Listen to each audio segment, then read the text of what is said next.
before working at Tartine, I was working a lot of different cafe jobs, trying to find one that, I had worked a bunch of odd jobs before in service and hadn't really found something that was going to be stable.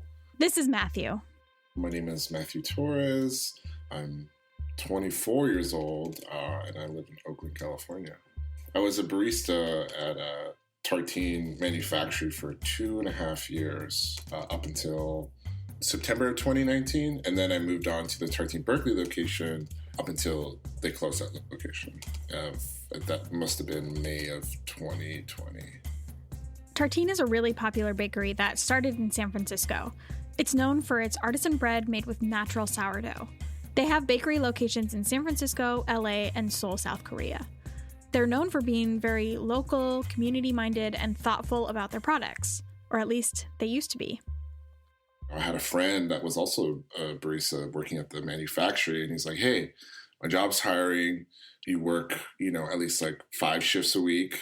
They're usually 6 hours, and there's pooled tips. So instead of just the San Francisco minimum wage, which is higher than in Oakland where I live, you also get the nice little pool tips. So I'm making, anywhere from, depending how good it is, anywhere from maybe $900 to $1,300, depending on what shifts I'm working. That was my introduction to Tartine.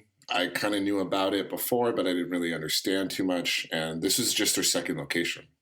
I was like, oh, this is like a company, and, they're starting up. There was a lot more future to be made for other people who work there, opportunities in their coffee program. I was like, this is great. Stable. You get health insurance, you get to work, and then you get to go home. Things I wanted, what I wasn't used to in the restaurant industry. In early 2020, just before the pandemic shutdowns, there was a lot of press around the efforts of Tartine workers to unionize. And since then, it's been a lot of back and forth and a lot of fighting to make it official. Over a year later, on March 30th, 2021, the Tartine Union was officially recognized. We talked to Matthew before the news that the union was official to hear all about the experience, and it was a very long road. You're listening to Copper and Heat, the podcast exploring the unspoken rules and traditions of restaurants. I'm Katie Osuna. This is Pre-Shift, our 3rd season, getting you tips, tools, and resources to navigate the challenges of working in hospitality. In this pre-shift, we're talking about what it looks like to start a union. Yeah, so in my experience, getting folks into a union, it's an intense process. It's not a game. It is not a game.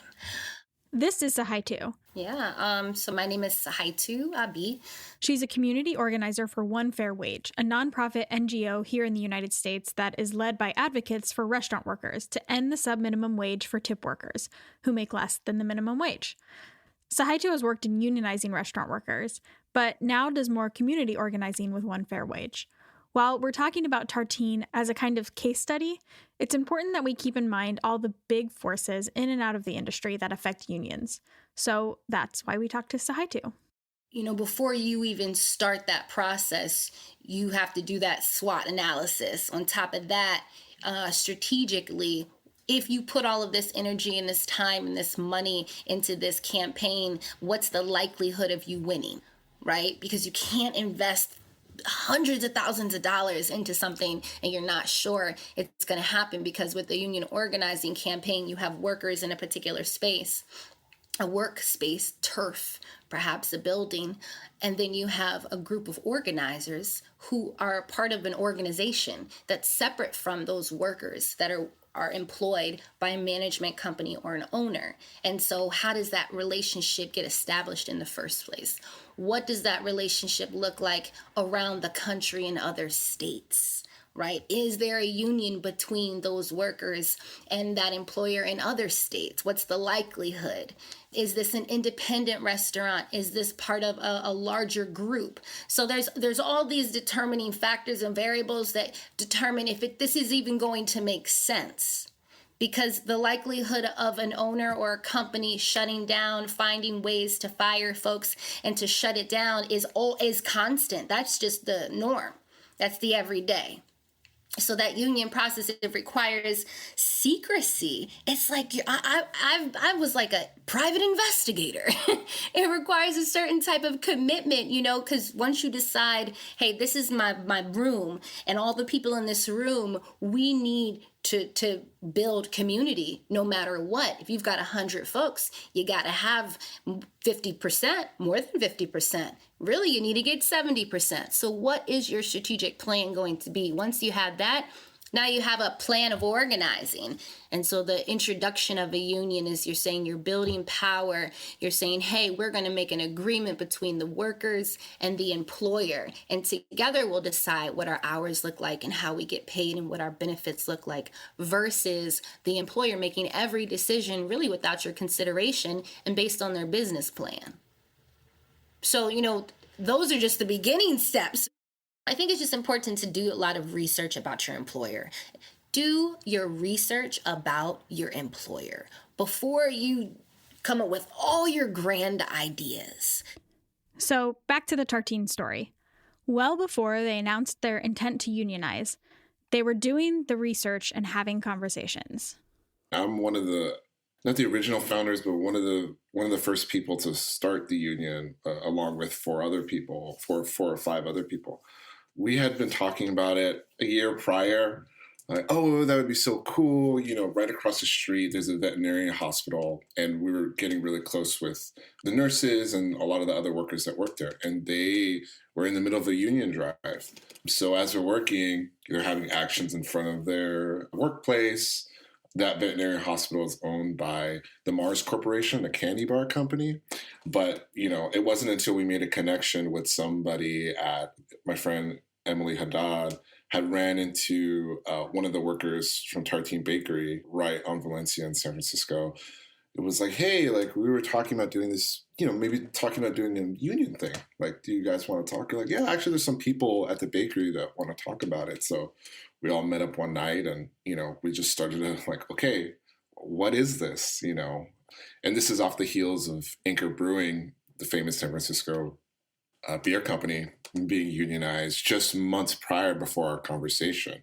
So we kind of had these two things around us, as we were talking about the union, there was a lot of different managers, at least at my location, that were kind of going in and out.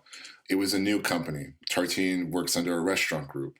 That was not really obvious to us at first. It had to do some more digging, because then once they had opened, I think in Korea, we were kind of like, well, wait a second. A lot of us weren't getting wage increases.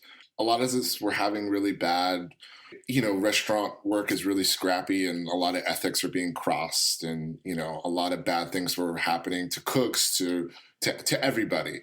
And a lot of people who work there are young, and a lot of people that work there are very, progressive, people.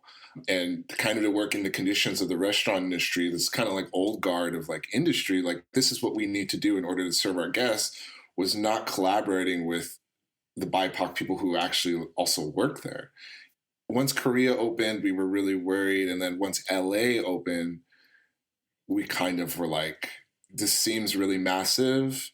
And we have gone through multiple managers and we're not seeing any pay increases or anything about money, Everything is so big. Everything is really big. We just felt like there was a bigger monster behind Tartine, but we couldn't really understand what the monster was or where the money was coming from. But just a lot of the same old restaurant scrappiness that we were dealing with, and the racism, the homophobia, the transphobia, everything that happens in the restaurant, we're like, we want to have a say in it. And we tried to do that in multiple ways. We organized, even before the union, we helped organize immigration training for our Spanish speakers, because there was a really big scare, a year or two ago with someone seeing ICE in the mission. And, we wanted to make sure that people were safe. So we cared about each other. There was already a sense of, people caring about one another inside. The best thing might be for you to join an organizing coalition, some organizing group, because as you take all your steps, you kind of need a plan And it's hard to plot out that plan without support. And even if you have all of your coworkers on board, that's not enough, to be just quite honest. So I would really say, before you make any major moves, get connected with an organization just for support. And sometimes you can get connected with a local union. I think it's also important to always get connected with some type of legal association. We work with Inland, but find any legal association that offers, free services and counsel to you.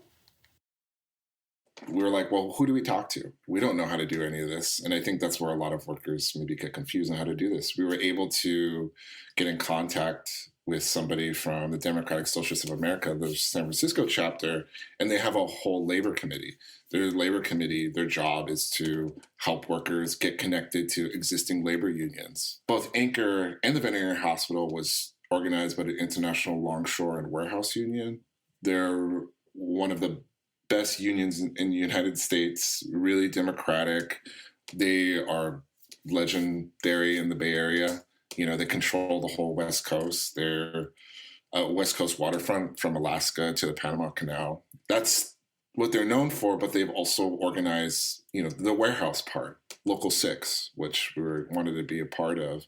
And I was like, oh, that'd be such a dream. And, luckily with the connection to Anchor's team, once we started getting rolling, our labor organizer, Evan, he helped us get us connected. And we had a meeting with the organizer from the union. So that's just kind of how it started. Mapping is a specific technique or tool to first you have to get an understanding of who are you working with? How does everybody feel?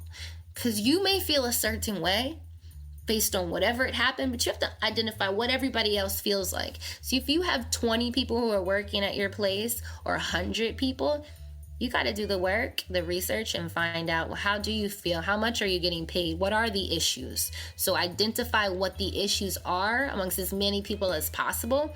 Because if you find out there's only 2 people out of 100 folks who have issues, I think we might need to slow down. Whereas if you're having conversations and you find out 30, 40 people all have something, figure out what your rubric is. You want to talk about hours? You want to talk about respect? You want to talk about healthcare? Do you want to talk about breaks, right? Identify what that is, the relationship with the manager, figure out those 6 issues, have those conversations, track some data. And if you see this, first of all, written down, yes, the proof is there. Okay, we know this. Okay. Continue to have conversations with your coworkers. You can always build power.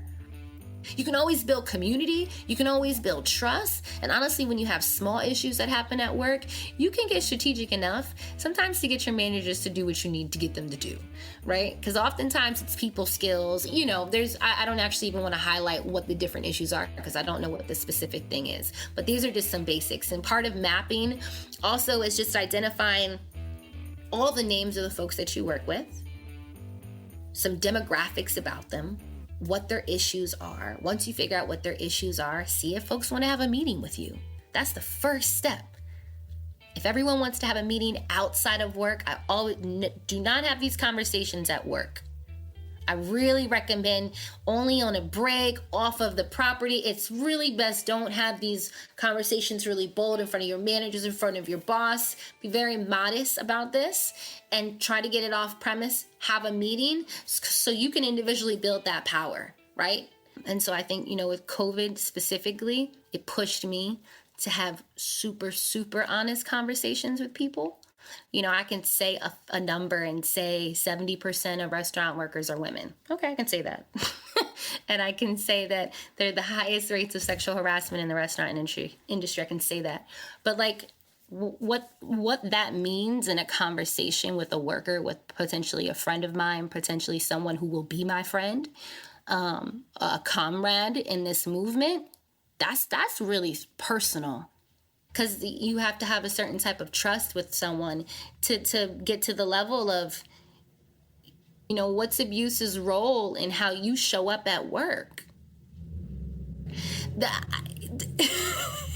to a stranger. And to be honest, with a lot of organizing, I'm talking to strangers and building a relationship with them. So just think about, we just met yesterday, and 3 months from now, I'm having conversations like this with you. Months into it, things might happen with a person. And at the end of the day, you're building a community. So you have to have that openness and that ability just to communicate with the people you're organizing. So those, in terms of the details of my conversations, they can be really real. They get real. So what will it take you to get here? It took us a year in underground organizing without letting anybody know, which meant getting, over 140 people to sign a piece of paper. And it was a lot of talking. For one, I think unions are mystified across the United States, but also a restaurant union seems more vague because there hasn't been a restaurant union movement like this in a very long time. Of course, there's a lot of hotels and bars and things like that. But for us, it was just constantly going back and just kind of pointing out what the problems were. My strategy talking to people was always pointing out the problems. I would ask people like how they were doing. I generally care about everyone I work with, but I asked them, I was like, how do you like your job right now? Oh, whatever problem it was, and kind of just figure out what's the harm that's going on, trying to assess that. And then once I know, I'm like, hey, this is a thing that we're doing. Do you want to come meet with us later? We're having a meeting. But, it's always a risk when you're telling somebody that. You're like, but you can't tell that to management, Having to do that multiple times, there's multiple scares. Like, do they know, like, what's going on? So we were really strong. We had over, I think it was 65, 70% of the employees that signed on to that letter, So, again, it's just a lot of talking, a lot of being really straight out on how this was going to go, because we didn't promise anything. The only thing we promised is that we're going to be here, or we're going to see it through. Having these conversations is incredibly challenging for a lot of reasons, and the organizing team at Tartine faced several specific challenges. Tartine was an expanding company. So when we first started to organize, there's 2 locations. Okay. And then there was a third one. They opened up the Sunset location. And then they opened up the 4th one. It was the Berkeley location. So we kept having to organize. And typically there's over 200 people that work there. Doing a campaign like this while they're opening businesses, and we had to figure out ways to organize, differently, So I started working at the Sunset location to get shifts to talk to people, and then we had people there that were, able to talk to the people who worked there, and then I ended up being in Berkeley. We were able to get most people on board, but I think the people that were a bit more elevated in their positions, like the bread bakers, it was really hard to get to them. The hardest group to get were the bread bakers, to be honest with you. I know a lot of bread bakers, and it's their lives, and I really respect that. But the way that the company is growing and growing and growing, there was definitely special treatment to them. Chad would visit them. He would visit me, but I had coffee. So, I think there was a more, they had more luxury than we did. They had the personal, to have Tartine on your resume as a bread baker is like gold. You can go anywhere in the United States and use that as a way to get employment. So when it came down to it, they were really hostile. So Matthew was talking about the letter that 141 Tartine workers signed on to. This letter is the intent to organize that is sent to ownership. It just basically says, we want to do this, so please don't stand in our way, or we'll take it to the National Labor Board. It's on their Twitter, so I'll link to it. But all this underground organizing and all the conversations they were having was just the precursor to the official legal process. It's up to the owners to either voluntarily acknowledge the union or not to.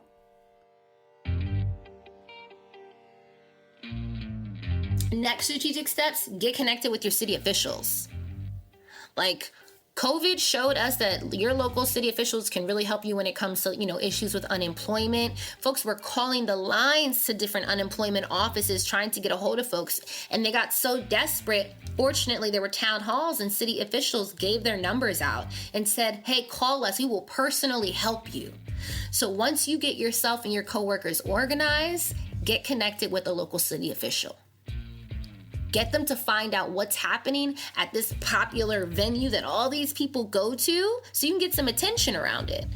Because the next step could be having some type of community town hall, right? Because there's actually a lot of things. If you can build that power, get one elected official, city official, you could even get someone from the Senate to come down. Make sure you have your legal support. Get connected with a local organizing group. The Tartine Union got support from city officials that came out in support of the effort and sent letters to Tartine ownership. This helps put pressure on ownership to recognize the union. From when you file, there's 1 month in between the election from when you file. So a month, a full month of just harassment. In the case of Tartine, they did not voluntarily recognize the union. The co-founder, Elizabeth Pruitt, wrote a statement that outlined why. It's on their Instagram. In it, she said that Tartine is already providing wages and benefits well above anything else in San Francisco, and there have never been any formal complaints from employees. So they think that the union didn't have the best interest of employees at heart. At first, we were like, maybe they'll voluntarily recognize us. They took a day. Maybe this could be, really restorative, and maybe this could be something that could be a little bit more different. The goal of unions is to continue to make the business profitable too, to make sure that it's working. So once they deny us and they gaslight us and they come out with this letter and they hire for a short time a public flag official, I'm forgetting his name and I shouldn't forget it. His name is Sam Singer, and in the Bay Area, he's known for being the PR damage control behind controversial issues, like when a pipe at Chevron's oil refinery in Richmond, California, burst in 2014, sending over 10,000 people to the hospital. So the choice by Tartine to use Singer didn't go unnoticed. So they hired the spokesperson, infamous spokesperson, to really talk a lot of shit about us. And we're like, oh, okay, they're coming out. And it wasn't until they hired a union busting firm that also did Trump hotels only just a few years ago. We're like, wow, so there's no money. They're very expensive. You can look this up all online to see how much these firms make because they have to do that when they're doing a union campaign, and they can make thousands of dollars a day. For reference, Tartine hired Lupe Cruz and Associates as a union consultant. The reports aren't public yet, but documents from other clients of Cruz and Associates shows that, 1, they did do work for Trump Hotels, and 2, they do get paid a good chunk of money for what they do. New Seasons Market, the grocery store chain, paid them over $300,000 in 2017 to help stop unionization efforts. It was such a slap in the face. It was like, really, there is no money here, right? There's no money. It's just... So it was really surprising. It was really funny. It was really, I think it was really upsetting to see how far they were going to go. When they start doing these meetings, they have general meetings with everybody, like with the whole staff, and they kind of see who's talking a little bit louder, who's questioning a little bit. We were able to prepare our organizers and people that had been organizing with us to understand what they're going to say to you. So they figure out who's the loudest, and they start doing scheduled meetings for different people. So you have meetings with more vulnerable people that maybe aren't as outspoken and hammer them with information. And then you have all the rebel rousers in another meeting. They would have all Spanish-speaking meetings. And that was one of the more problematic things that they did. I'm not going to say who's undocumented or whatever their immigration status is, but people that have different countries of origin, telling them that, their citizenship can be in jeopardy due to the union is repulsive. I think it's fucked up. We had a really strong Spanish base. We had really strong organizers that were a part of that community, that come from places where, they're also sending money back home, and this is all that they have, and it was racist.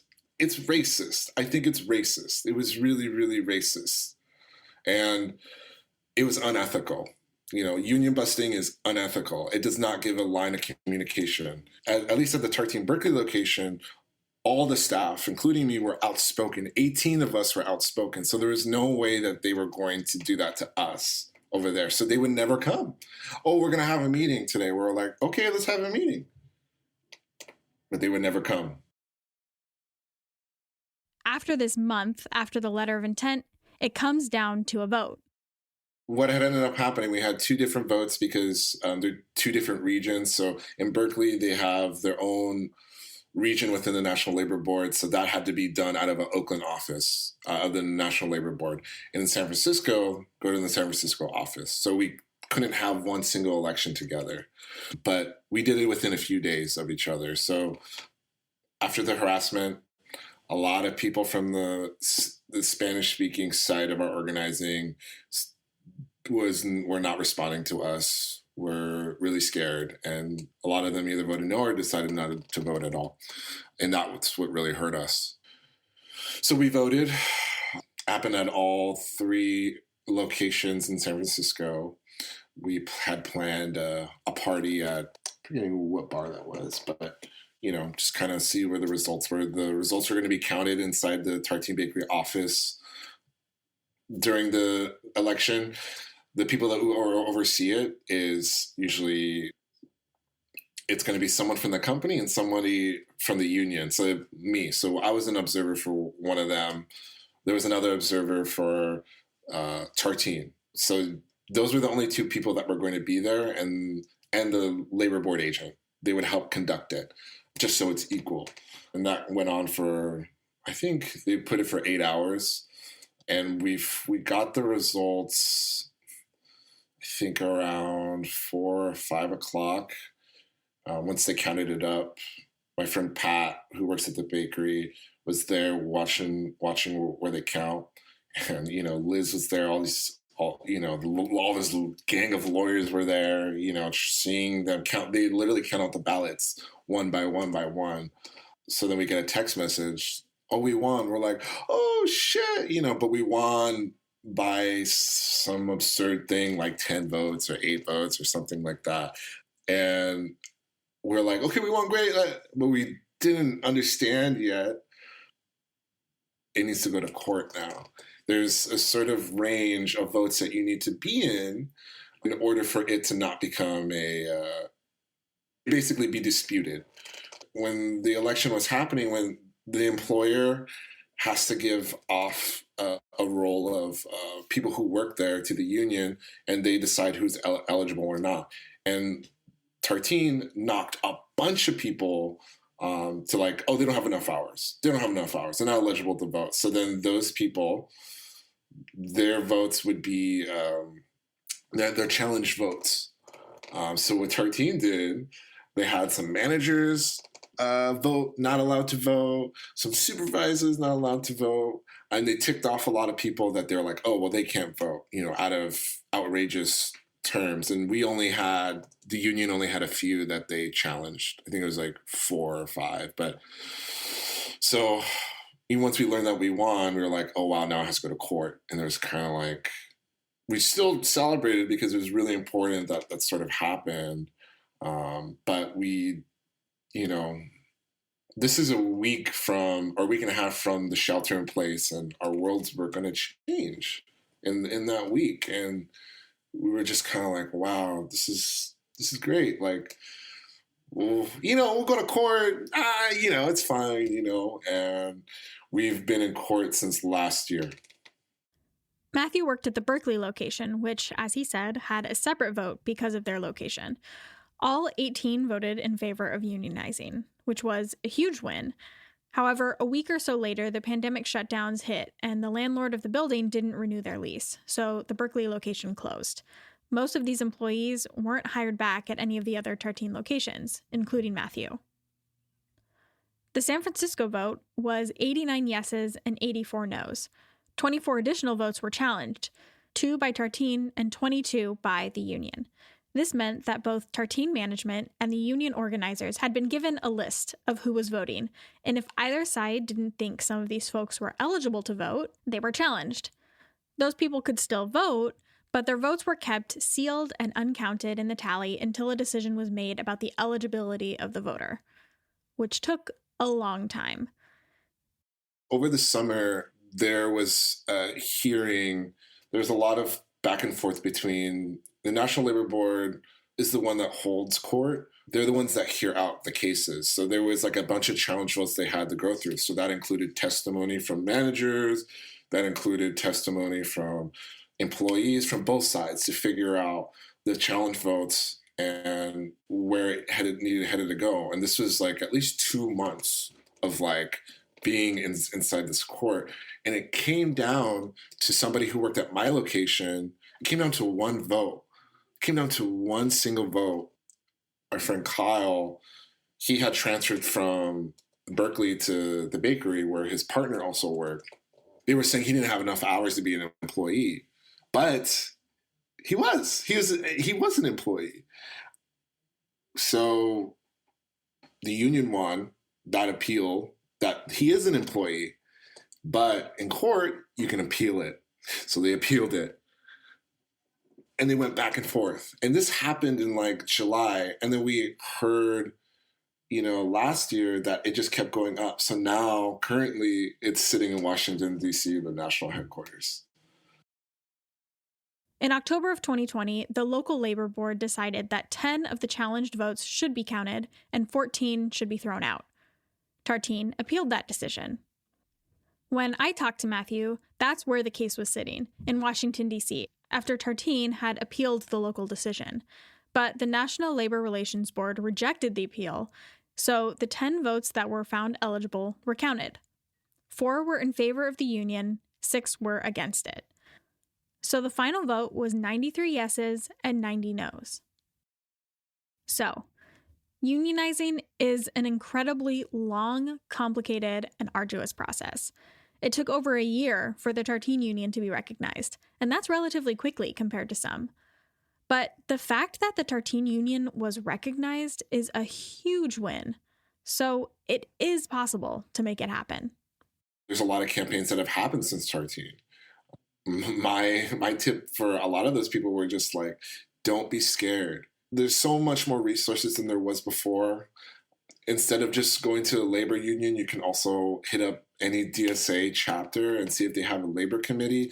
Those people are already a part of unions and can actually help you, direct you into figuring out what union would be best for you. There's a lot of support and you can do it. There's such, especially in this country right now, nobody's making what they need to make in order to live. It's just not possible. I also work at smaller restaurants. I work at another restaurant in Oakland, I did. This is my friend Oscar's restaurant. I saw how much we make a night. There's like 6 people working there. It's just him and his co-owner. And he could not afford to give us more money. He just couldn't do that. So I understand that. But there's so many businesses like Tartine, like places like Donut Friend in Los Angeles, or places like August Coffee in Redlands here in California, where these are bigger companies that have at least like over 100 to 150 employees, that this needs to happen.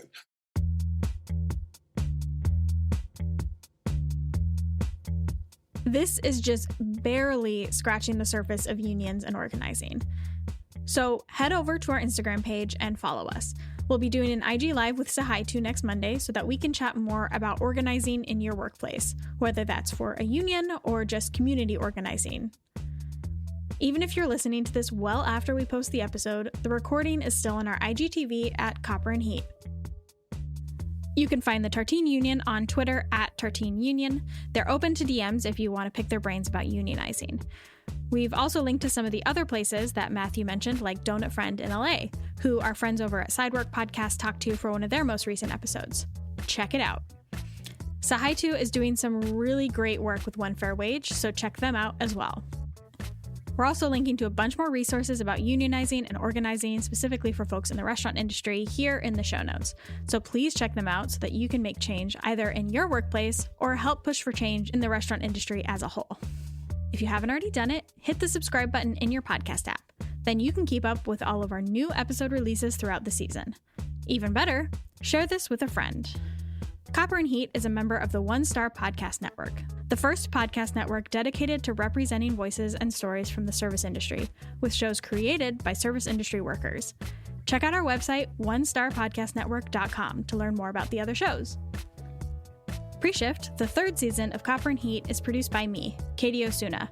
Our story editor is Rachel Palmer. Our sound engineer and composer is Ricardo Osuna. Thanks so much for listening.